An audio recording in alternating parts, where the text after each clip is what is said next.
Welcome to the Mothering with Jesus podcast, where we are real and raw about the ups and downs of motherhood and where we rally together to become the mothers that God intended us to be. This week's guest is Heidi Rose, and this is such an awesome podcast. She is an ADHD coach, and her husband and some of her children have ADHD, and she just gives some awesome, helpful tips. And I think whether you have ADHD or not, this can be helpful towards your mothering and also to just viewing people in the gospel in a different lens and recognizing other people's situations and strengths and weaknesses. And it can really help us to understand better how neurodivergent brains work and why something may be easy or not easy within the gospel for different people. So I hope you enjoy. Thank you so much for being here and for listening. Sorry about the technical side of this podcast. There is some background noise and a lot of echoing was happening on my end. So hopefully it's not too bad in the final edit, but it's a good one. And I think aside from that distraction, you'll still enjoy it.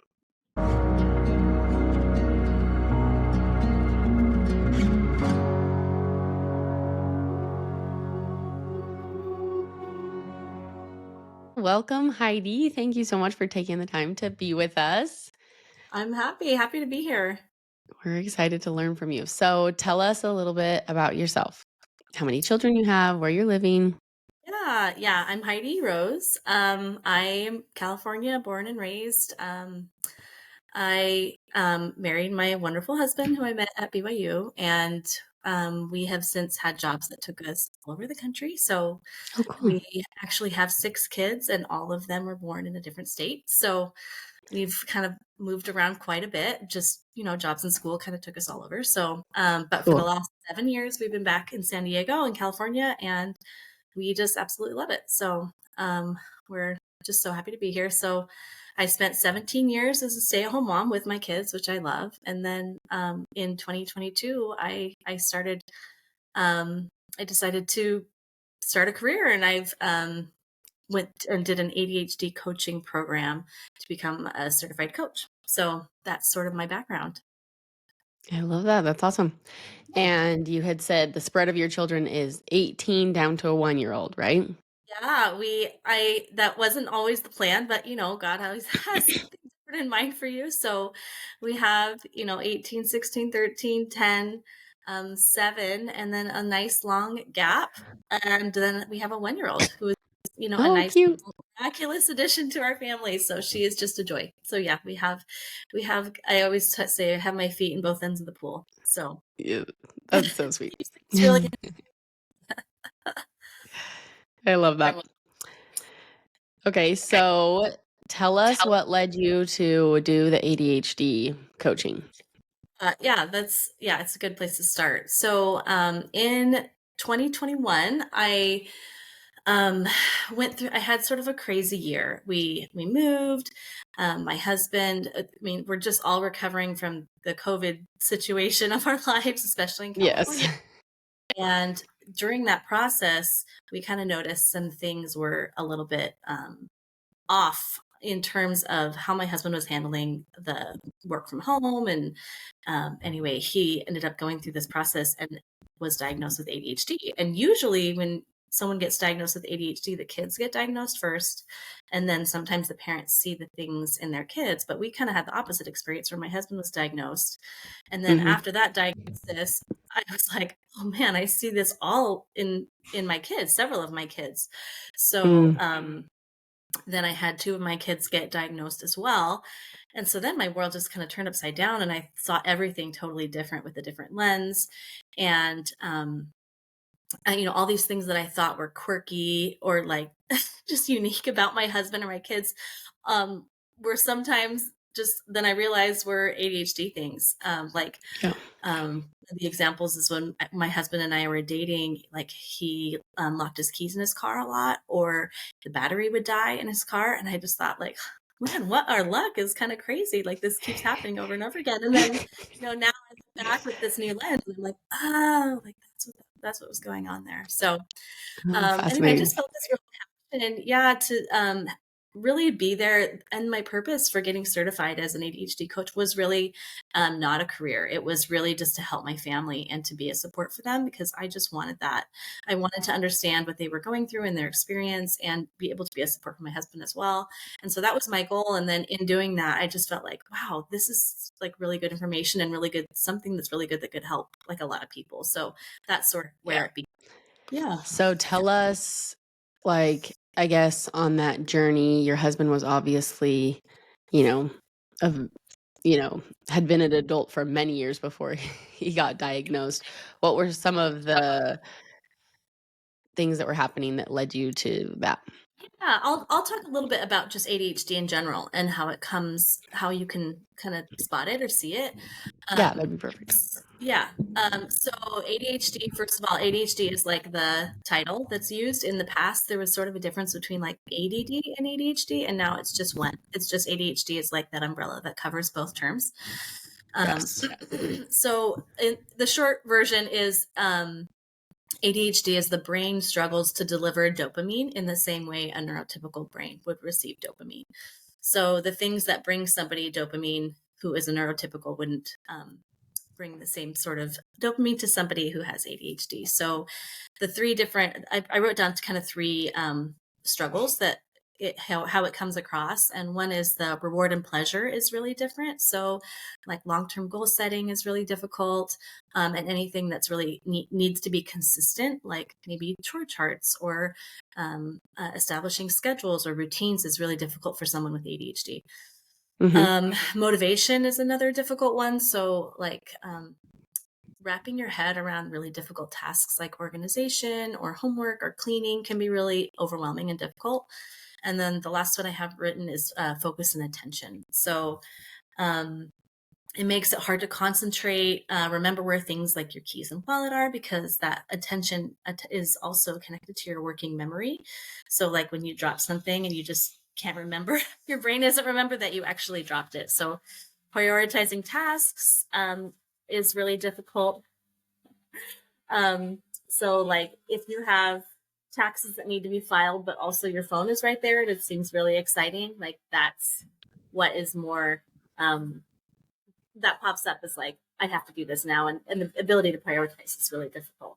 So when I saw it in my husband, it was the working in an office was really motivating for him because he had people there and he had all of the tools that he needed and he had the structure that built into his life. And then when we moved to work from home, that sort of structure sort of fell apart, and it was really hard for him to like find that motivation, to find that focus and attention, and to find that reward and pleasure that was consistent for him. So yeah, that makes a lot of sense. Yeah.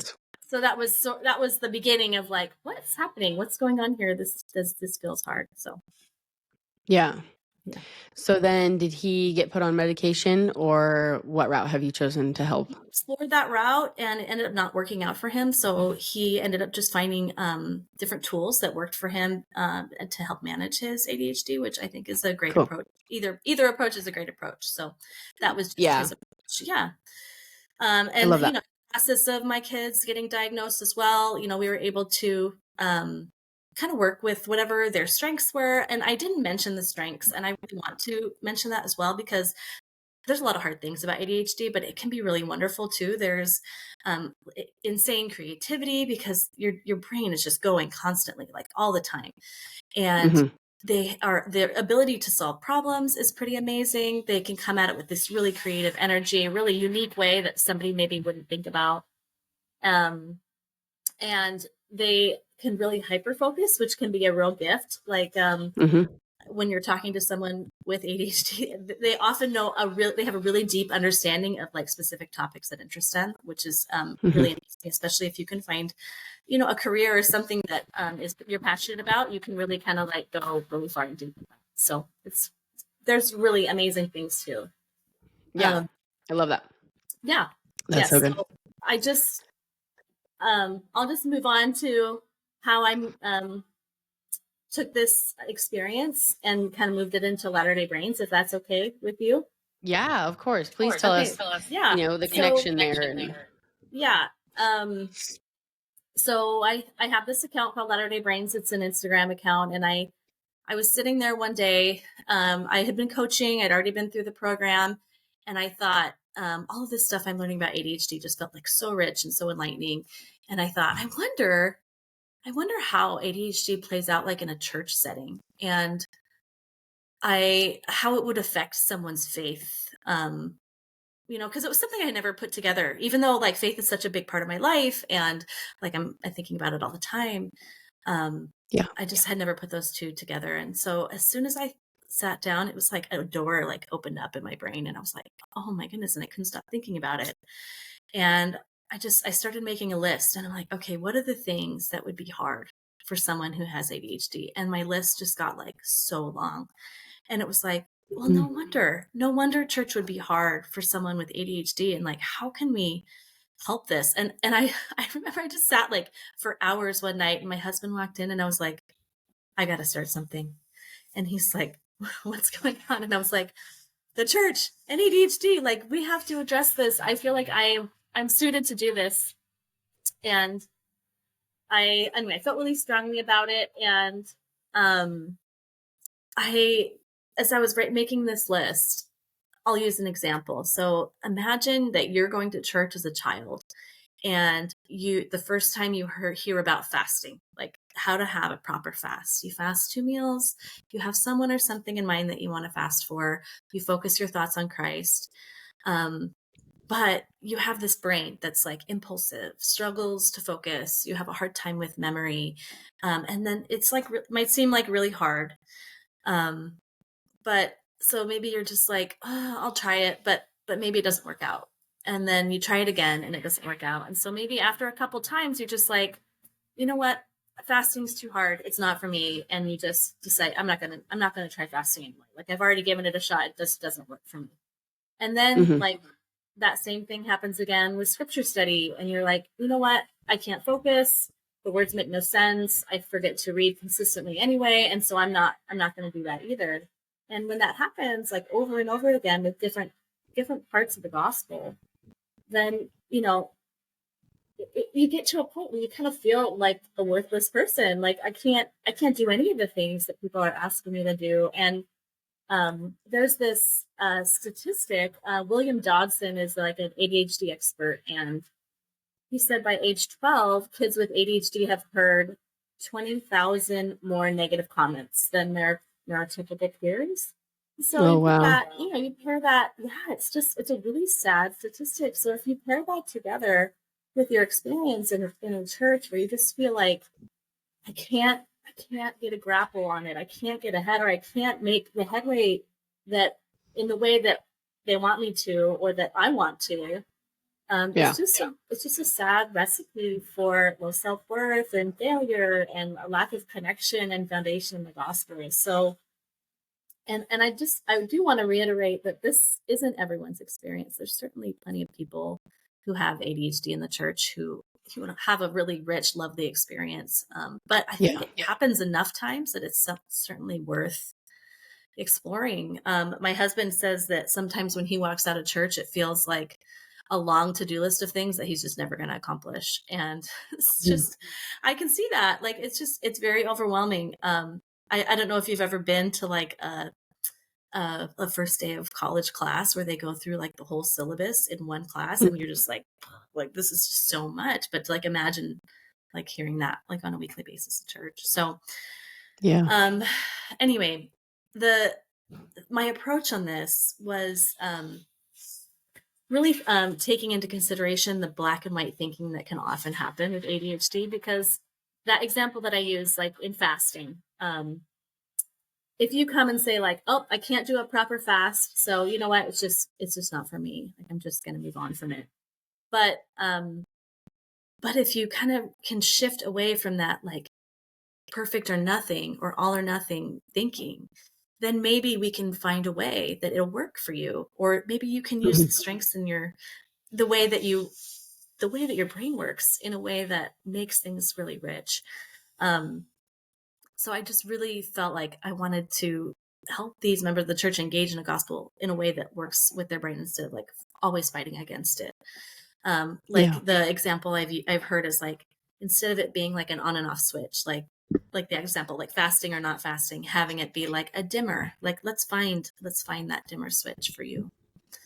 So that's kind of where it was born. And I, obviously I learned a lot in my coaching, program, and I try to use those same coaching principles that I've used to coach, ADHD adults and kids in this, setting, in this church setting, and and help them to see that those gray areas, those that dimmer switch, there's lots of room for you in that dimmer switch, and there's not just a yes or no on all these different topics, and let's figure out how we can do that.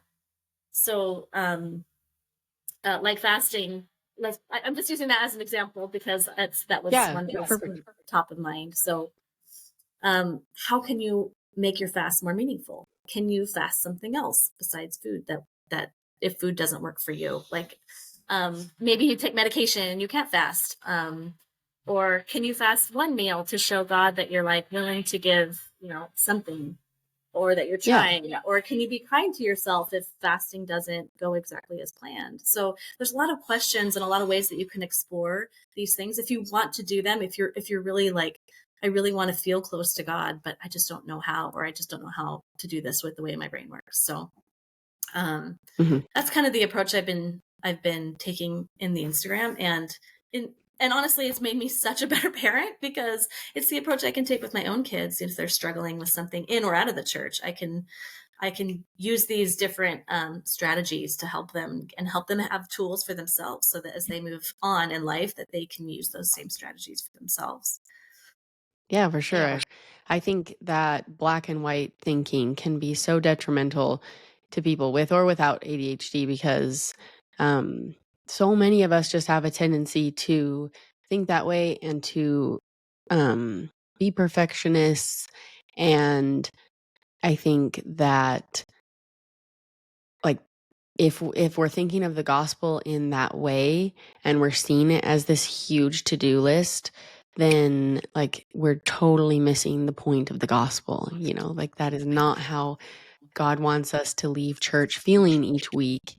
And so we really have to do the work to change the way we're thinking and view it from his perspective rather than this just like black and white, either you're doing all these things and earning God's love, or, you're messing up and so God doesn't love you, Yeah. One of the phrases I like to use when I'm working with parents is that what's good for ADHD kids is good for all kids. And the same goes for adults. And that's kind of what I love about this approach is when we're approaching it, when we're getting rid of those black and white thinking that ADHD people can sort of fall into. A lot of people can fall into that thinking. It's not just that ADHD audience. And being able to see complexity and hold space for that is really valuable, especially if you're leading, if you're in a leadership position, or if you're a parent, and you're modeling that behavior for your children. So I think it's really valuable. Yeah.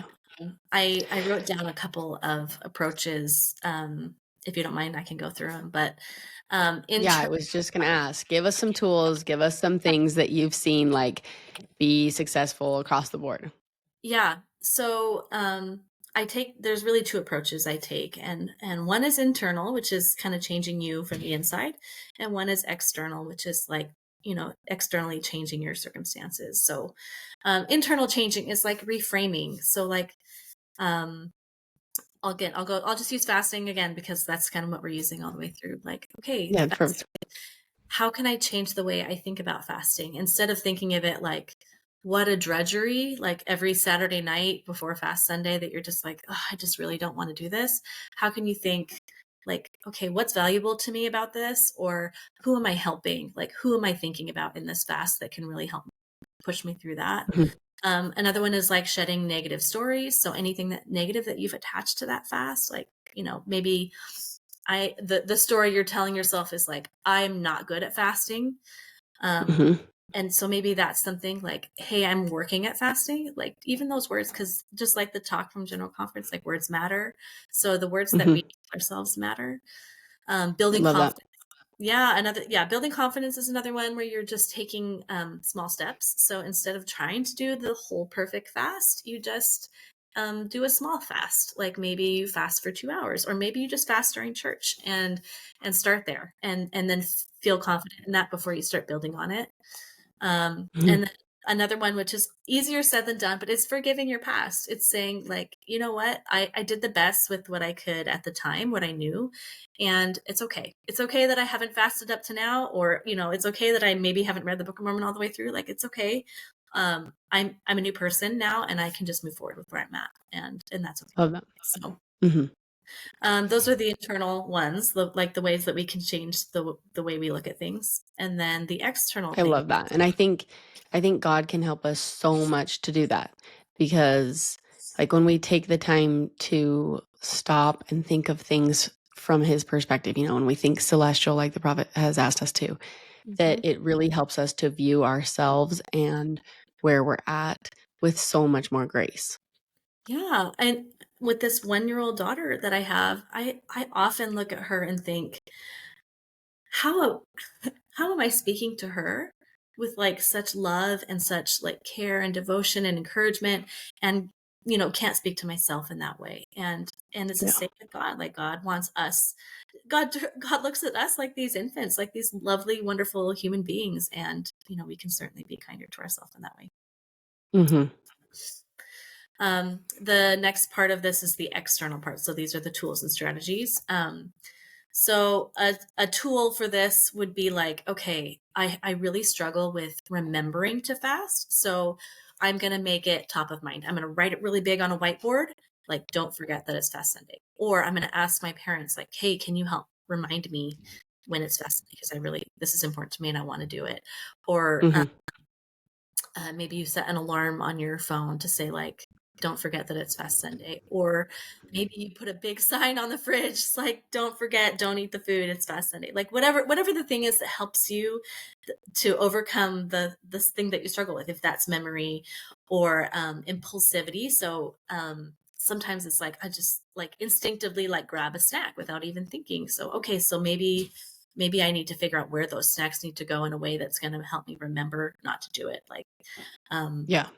put them up in a high cupboard so that extra step that is like, okay, it's, that makes it just one step harder to figure that out. Um, Mhm. another one is teaching skills, like, okay, I'm going to feel hungry. So what can I do if I'm feeling cranky? Like, do I need a nap in this moment? Or do I need to go out and go for a walk? Or how can I manage like maybe the emotional volatility that surrounds like hunger, um, and kind of working through like some of those skills. And that kind of varies from person to person. So I can't sit here and say like, these are the things that you should do, but Yeah, for sure. really look inside yourself and say like, okay, how do I manage stress, or how do I manage those like hard feelings? um, Mhm.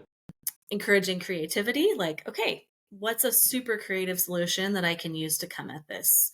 And again, looks different for every person, because every ADHD brain is like very different and creative. Mhm. Maybe it's like, okay, every Fast Sunday we're going to go somewhere as a family that's going to be really fun and help us to get our minds off of the fact that we're fasting or not eating. Or maybe we're going to FaceTime people that we're fasting for so that we can have that connection moment. Or Yeah. um, Love that.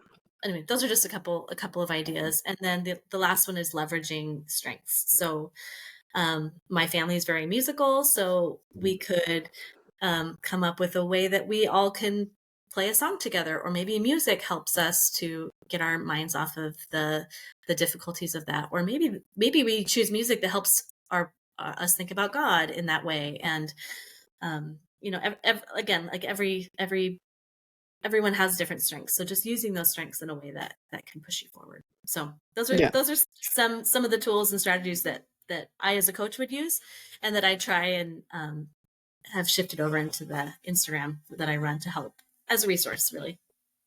Yeah. Those are so good, and I feel like, just like you said, they'd be so helpful in any scenario for self or for children with or without ADHD. Yeah, it's really great. And it's I feel like even the church has shifted in some ways to allow for that complexity and for that individuality in approach of humans in the gospel. Really, I look at the children and youth program and how, when I was a kid, it was like, okay, here's the personal progress and here's all the things that you have to check off, and then that's how you earn your medallion, and that's the path. And now Yeah. it's just much more individualized. Like, okay, let's find out what you're passionate about and what strengths you have and what goals you have, and let's work with that, and in a really individualized way, which I think is so helpful for this new generation of people, and probably would have been helpful for us too. Yeah. Or the new FSY pamphlet, again, is very individualized to like individual family situations. Like, talk with your parents about this specific topic instead of these Yeah. are the hard and fast rules. So I just love that the church is recognizing that as well. Yeah. It's so cool because like they're just really trying to help us recognize that we need to connect ourselves back to God, and that everything, like, yes, the church is maybe the vehicle that moves us forward and through our covenants and ordinances and things, but that, the goal with all of that is to be close to God and have Him tell us, what He needs from us, what are our specific talents, what are the things we need to be doing in this life, because we really do all have specific missions. I like to call them sacred stewardships. I have a girl that I feel like is a real mentor to me, and that's what she calls it, like sacred stewardships. And I just love that idea that we're like these stewards over, our specific realms of influence, and we Yeah. communicate in a way that's really lovely. I love that. That's awesome. Okay, so tell us a little bit more about maybe moms with younger kids who they have ADHD. What are some tips for going to church if the child is having a hard time at church? Yeah.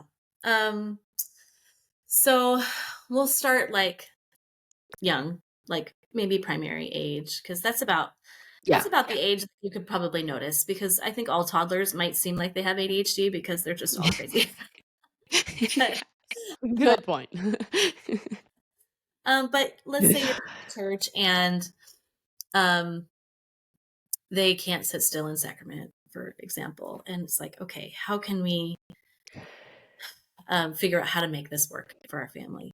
So there's a few different ways you can go about it. And I think moms are so good at this. I think they're really able to, even if they don't know that their kids have ADHD, they're so naturally able to like sense their kids' needs and how to work with it. But Mhm. um, I'll give you an example is when my son was really, really little, he really was busy and had a really hard time on long car trips.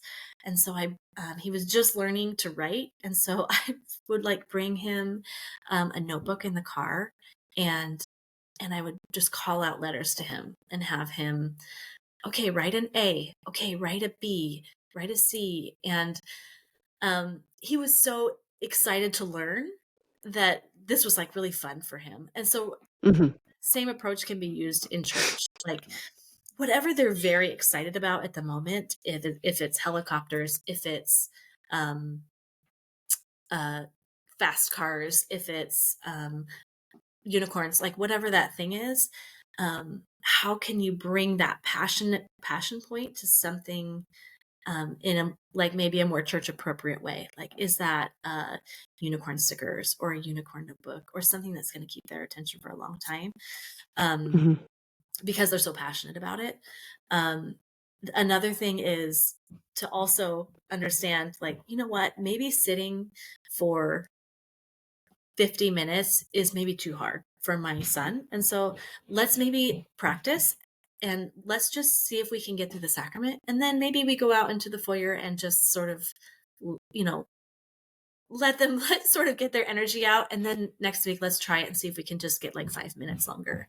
Mhm. So that's another approach. It's really hard for kids to sit for that long, even if they don't have ADHD. So that is something difficult. But then let's transfer that over to maybe primary. Maybe they're having a hard time in primary, um, which is normally really fun and might be you would think a more appropriate place that kids could sit for that long because it's more engaging, right? Hmm. Um, so one another example could be that they are like blurting things out and maybe being disruptive in primary or maybe in the class setting. Um, so a couple approaches that you could take or tools that you could use in that is like fidgets are super helpful. So maybe poppets are really good, and that you can have them just like keep their hands busy. I have a sister who's like such a sweet teacher, and she teaches primary. I can't even remember what the age, but like around 7 or 8. And she brought poppets for like all the kids to use so that they could keep their hands busy while she was teaching. And I was like, genius. Like I love that idea, and then nobody feels singled out. Like, well, he gets a poppet and I don't. And, like I said, Yeah. what's good for ADHD is good for all kids. So, you Yeah. get everybody involved with that, and I love that. I had another. Yeah. We have the Aaron's thinking putty, Oh yeah, and my girls, that one's might be a little intense to take to church, but my girls love to just like squeeze it while they sit and do their homeschool stuff because it just is so helpful to just keep them moving around a little bit. like I said, I think moms are so good at and so intuitive to like what their kids would respond to and what they need. So I think that's great. Um, Yeah, I love that you bring that up because I really feel like we are given, um, I think often about how, like, if we've gone through the temple and we're endowed and we're literally given this power to do whatever our calling is in life, like our sacred stewardship. I loved that phrase that you said. And so, like, right now, if you're a mom, your sacred stewardship is to be a mom and how you are literally endowed with the power of God to do this. yeah, And, there's so much information out there and experts that can be so helpful. And God leads us to who we need frequently, but also we have to trust in ourselves and trust into that intuition because I really feel like it's a gift from God. yeah, yeah. Um, and our stewardships can be our callings, right? It can be if we're teaching primary, that those kids are our stewardship, and that for that 30-minute Yeah. window we're teaching them. And I think we can be really buoyed up and inspired in those different realms. So I really feel that. Yeah. I'll just share one more example, and then you don't have to continue talking about that. But um, taught primary years ago. I mean, I probably taught primary like half my life, but I taught primary years ago, and I had someone who was really wiggly and really had a hard time. And I remember um, coming and having a checklist of everything that we would be doing in class. And I wrote it on the board like, okay, we are going to start with a song, and then we're going to have a story, and then we're going to have a game, and then we're going to go and we're Mhm. going to have some prayer, and this is the layout of the class. And again, Mhm. it's really for this one child, but it helped everyone. They were like, okay, everyone knew what to expect. And I even had this kid that was having a harder time. I let him be the one to check it off, and it helped engage him in a way that worked with his brain. He's like, okay, I know what to expect. I know how long I have to like sit through the lesson, because then I know the next thing is going to be the game. And so I can be ready, to like release all the energy for that amount of time. So, um, That is such a good idea. yeah, again, I, I don't think it was anything like mind blowing, but those little things that we can shift or change can really make a big difference for the kids. And also in primary, if you're in primary, or if it's not your own child, you can always ask the parents, because again, they have this insight that we don't have. So Yeah. that would Yeah, be that's my so good. I think it's so interesting too, like, you know, in that scenario where you're writing everything on the chalkboard, like you're taking the time to slow down. And I think our children benefit from that so much when, there's just so much going on. And as moms, we're trying to do so much, but taking the time to do those extra little things that, is more effort for us and may take longer for us in the long run is so helpful because you have children who are on board and who like catch the vision. Like I love having a little like powwow in the morning and being like, okay, girls, like here's some things I'm hoping to accomplish today. You know, what do you guys think? What are you trying to get done? What's something, you know, fun you want to work towards today? And it just is so helpful to their little brains rather than me being like, okay, now we're doing this and go clean this and go get this done. You know, they can see from the beginning what we're trying to accomplish. And sometimes if I feel like, oh, I just don't have the time to put into a schedule or into, you know, the powwow or the meeting or whatever it is that's going to like structure a day in a healthy way. But then I end up losing the time because I'm like redirecting or like, you know, Exactly. addressing issues throughout the day. And it's like, well, you know, you're going to have the time regardless, whether Exactly. it's you or them, you know. Yeah. Well said. That's perfect. I love that. That's a great example. I was thinking about my parents. They have a little primary class, and I'm gonna have to share with them some tips because my mom has mentioned how the little kids just like do not know how to pay attention at all. Yeah.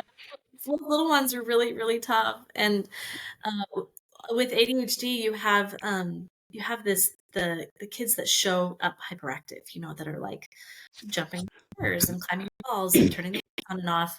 But then you have the kids also, these are even harder to spot, I think, is the inattentive version of ADHD, which is they're really in their own head. They're thinking about Mhm, something and they're kind of labeled as spacey, like they're just, mhm. you know, daydreaming. And it's really hard to engage those brains too. But I loved what you said about you know, really slowing their brains down because their brains are just going a mile a minute. You just can't see it. And Yeah. being able to like focus them on like, okay, here's what we're going to be going through today, I think is a great, you know, a great approach to just slowing them that down, that racing brain. So Yeah. yeah. Yeah. I'll just talk about Christ for a second, if that's okay, because Talk about what? Sorry, it cut out. I'll talk about Christ for a second. Oh, please. So I was thinking about just this passion of mine, this like helping ADHD families and individuals. And I just love thinking about Christ in this space, I guess. Um, going back to that idea of the black and white, and kind of finding peace and uh, peace in the gray, I guess. And not the gray isn't Mm, really what I'm looking, but peace and complexity, I guess. mhm, I think about Christ in terms of that, and he was just a master of meeting people where they were at, and um, not coming at them and saying, "Hey, you weren't following the law, so sorry, like you're not acceptable." And that wasn't his approach at all. But he totally stepped out of those black and white, like polar thinking, and it was just encouraging and loving and healing people in their path back to God. And I think, you know, that's just always my approach with my own kids and with my husband and with anyone I'm working with is like, how can I meet them where they're at? And how can I mhm. just encourage them on their way instead of, um, this is the way that you should be doing it, or this is the goal, this is the bar that I need you to jump over to be able to um, get back to God. Because I think there's so many paths back to God. You know, there's no one right way, and there's plenty of really interesting ways to find God and creative ways. And I love exploring those. Yeah. I think that is so beautifully said.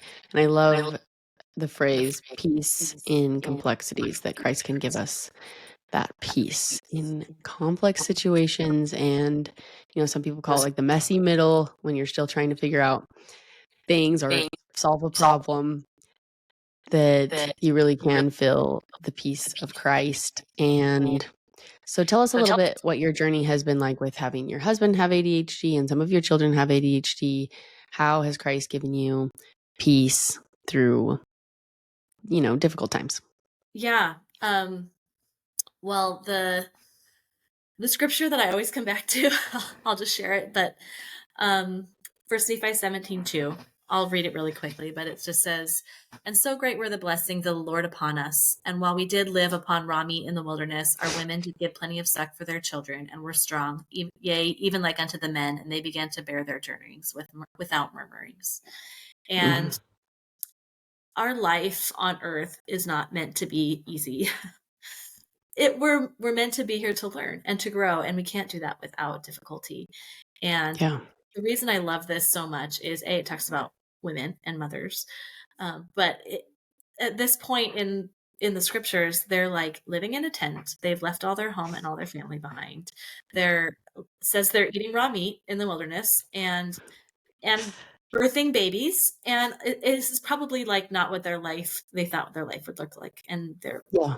I mean, I'm just imagining, like, how did I even get here? How am I living in the wilderness without all of the comforts of my life? And um, Yeah, and they didn't even have the news to know if Jerusalem had actually been oh, destroyed, yes, you know, they so were in limbo. They didn't know where they were going. They didn't know if they were going to cross the ocean to the promised land at that point. They're just still sitting in a tent, just like, I just don't know. I don't know where this is going to end. I don't know where I'm going to land. yeah. And I just love that um, it says they began to bear their journeyings without murmurings, and that they were really strong. And I think this is talking about physically, like they're physically strong, even though they're eating meat, living in the wilderness. But I just think Mhm. that this is totally true spiritually. Like our capacity to hold complexity, like you were saying, our capacity to hold difficulty, our capacity to handle like stress and hard times, which is for everyone, but also if you have a neurodivergent family, like that's also difficult. And sometimes Yeah. you can get stuck in like, how did I even get here? Like things look just so different than I thought. Mhm. But I have felt, and I've looked back so many times on just that feeling of like feeling succored, feeling like lifted through these hard times. And I just, yeah, I could probably bear testimony of that over and over and over again, of just feeling like that God can increase our ability to hold our strength to be able to hold these difficult things in our lives. Mhm. I love that, just sustain us through it. I love that phrase, "Hold these difficult things, hold the complexities." It really is incredible how Christ meets us where we're at, and, thinking about ADHD and how God works with us, and how easily someone with ADHD can be overwhelmed, like you were talking about in the beginning. Um, I always think about, like, my personal relationship with God. God is never like, "Hey, Layna, I need you to work on this and this and this and this and this and this, and you're doing really bad in this area, and step it up over here." Like, He literally gives us line upon line, precept upon precept, here a little, there a little. It is so neat how He it just guides us through, just like, "Okay, now this is your next step." And even though it's hard, I'm gonna help you. And it's just a little baby step. Yeah. And then he gives us the next one, like you were talking about with the fasting, if you do a 2-hour fast, like, you don't move on until you're feeling confident in that. And God is just so merciful, and then on top of that, we have Christ, who literally sustains us and succors us through the baby steps. Yeah.